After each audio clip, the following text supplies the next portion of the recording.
Hello friends, स्वागत है आपका ट्रेडिंग साइकोलॉजी पीकेएन में। आज है 19 जनवरी 2026। After market analysis we are not SEBI registered. तो गाइस, स्वागत है आपका निफ्टी 50 में। निफ्टी 50 क्लोज हुआ है 25,585 पे। 108 पॉइंट नीचे जाके क्लोज हुआ है। 20 स्टॉक पॉजिटिव थे, 30 स्टॉक नेगेटिव थे। तो गाइस, पहले ही ये वीडियो देखने से पहले ही मैं आपको एक बात बोलना चाहता हूँ। अगर 2026 में आपने अपने साइकोलॉजी को ठीक नहीं किया है, आप अपने ट्रेडिंग प्लान पे नहीं टिक पा रहे हैं, चीज़ें नहीं फॉलो कर पा रहे हैं, बहुत सारा लॉस कर चुके हैं, अपने आदत को नहीं सुधार पा रहे हैं, तो आप शेयर मार्केट को छोड़ दीजिए, इंट्राडे छोड़ दीजिए, ट्रेडिंग करना छोड़ दीजिए। कम समय में ज़्यादा पैसा बनाने का जो लालच है वो आपको ले डूबेगा, बिकॉज़ इस मार्केट में ज़्यादातर लोगों का सिर्फ और सिर्फ लॉस होता है। तो गाइस, ये आप डे के चार्ट को देख रहे हैं। जैसे कि मैंने कल के वीडियो में ही आपको बता दिया था कि जो ये जो कैंडल बना हुआ है, कल के दिन का कैंडल मीन्स फ्राइडे का कैंडल, वो नेगेटिव था, ईएमए के नीचे था और जो सपोर्ट भी बना हुआ था उसके भी नीचे था। बट मैंने एक बात और बोली थी कि आपको बहुत ज़्यादा डरने की ज़रूरत नहीं है। अगर मार्केट इसके नीचे आता है तो 25,500 का सपोर्ट ले सकता है। अगर आप एग्जैक्ट देखेंगे तो 25,500 का ही सपोर्ट लिया है।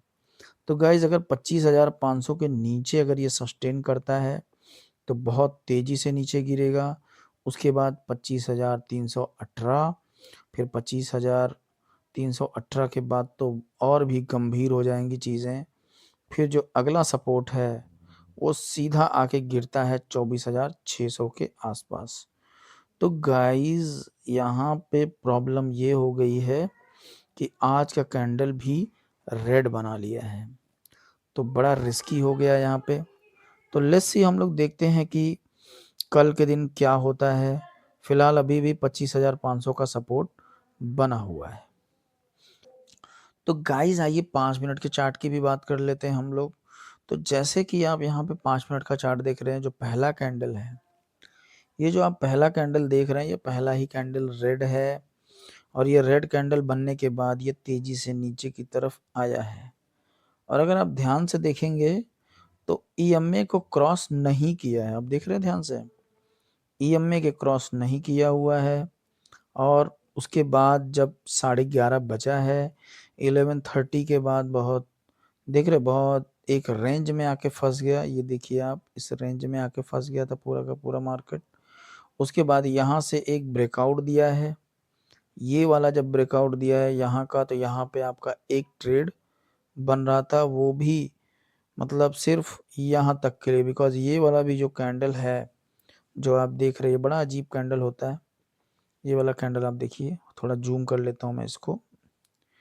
ये कैंडल, ये वाला छोटा सा जो कैंडल दिख रहा है आपको, ऐसे कैंडल में क्या होता है कि लोग डर जाते हैं। और डरने वाली बात भी है, बिकॉज उसके बाद का ये आप देख रहे हैं रेड वाला कैंडल, ये बहुत बड़ा सा कैंडल बना लिया था। बट अच्छी बात यही है कि ईएमए से नीचे नहीं आया और सपोर्ट लेके फिर धीरे धीरे ऊपर की तरफ बढ़ा और लास्ट में नीचे जाके ये यहाँ पे क्लोजिंग दे दिया है। लेकिन एक देखिए, जो नीचे आया है, ये सारे के सारे कैंडल रेड बनाए हुए हैं। तो गाइस, इस तरीके का मार्केट था। बट अभी भी जैसे कि मैंने आपको कल भी बोला था कि 25,500 का एक अच्छा खासा सपोर्ट है। और आज के दिन देखिए 25,500 के आसपास कई बार आया। ये देख रहे हैं आप, कई बार आया यहाँ पे, कई बार इस जगह पे आया है और आने के बाद वापस बाउंस बैक कर गया।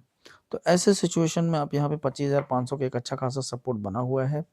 जब तक ये सपोर्ट नहीं टूटता है तब तक बहुत ज़्यादा पैनिक होने की ज़रूरत नहीं है। बिकॉज मार्केट में ऐसा कुछ बहुत ज़्यादा बड़ा कुछ नेगेटिविटी नहीं आई है कि बहुत ज़्यादा डर की ज़रूरत हो, बहुत ज़्यादा पैनिक होने की ज़रूरत है। बट देखते हैं, मार्केट मार्केट है, अपने हिसाब से चलता है। ठीक है गाइस, तो सोच समझ के ट्रेड करें। तो गाइज आइए सेंसेक्स को भी देख लेते हैं। सेंसेक्स 83,246 पे जाके क्लोज हुआ है। 324 पॉइंट नीचे जाके क्लोज हुआ है। 16 स्टॉक पॉजिटिव थे, 14 स्टॉक नेगेटिव थे। अगर आप इसके डे की चार्ट की बात करेंगे तो यहाँ पे आप देखिए ध्यान से, ये देखिए आप, ये जो डे का चार्ट है, ये तो मैंने कल भी बोला था आपको कि एक सपोर्ट का जोन बना हुआ है। ये आप कल देखे भी थे। और यहीं पे वापस से सपोर्ट लिया। जब तक ये सपोर्ट टूटता नहीं है तब तक आपको डरने की ज़रूरत नहीं है। बट कैंडल लगातार 2 दिन का रेड बन गया है, बट अभी भी सपोर्ट पे है।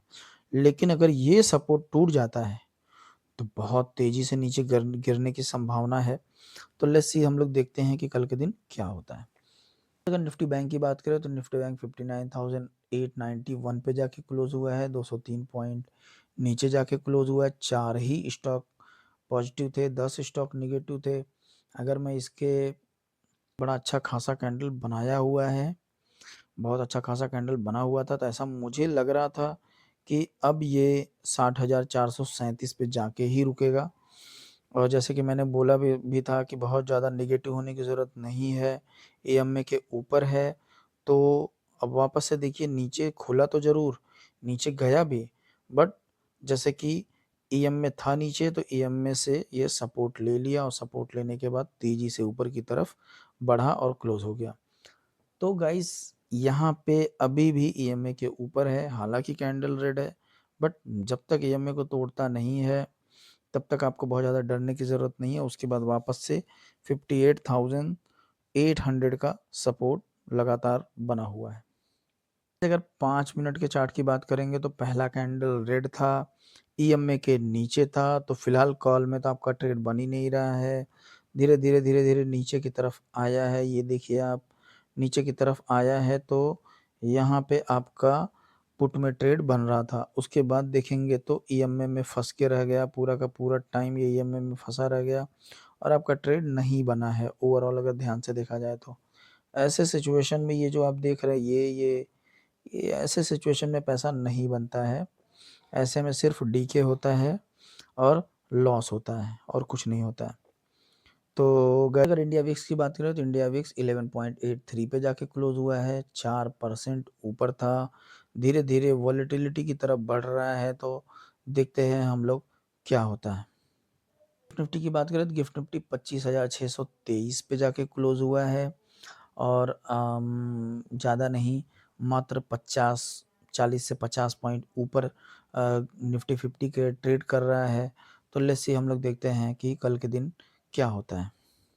एफआईएस की बात करें तो एफआईएस ने 3,262 करोड़ की सेलिंग किया हुआ है और डीआईएस की बात करें तो डीआईएस ने 4,234 करोड़ की बाइंग किया हुआ है। तो ओवरऑल 971 करोड़ की बाइंग हुई है। एफआईएस लगातार सेल किए जा रहे हैं और डीआईएस लगातार उसको एब्जॉर्ब कर रहे हैं। तो लेट्स सी, देखते हैं हम लोग कल के दिन क्या होता है। और गाइस, कभी भी ट्रेड करें तो अपने फाइनेंशियल एडवाइजर को ज़रूर पूछें, सोच समझ के ट्रेड करें और हमारे चैनल को सब्सक्राइब करें, लाइक करें। अगर आपको किसी शेयर के बारे में इन्फॉर्मेशन चाहिए तो आप कमेंट भी कर सकते हैं। Thank you so much, have a great day, thank you.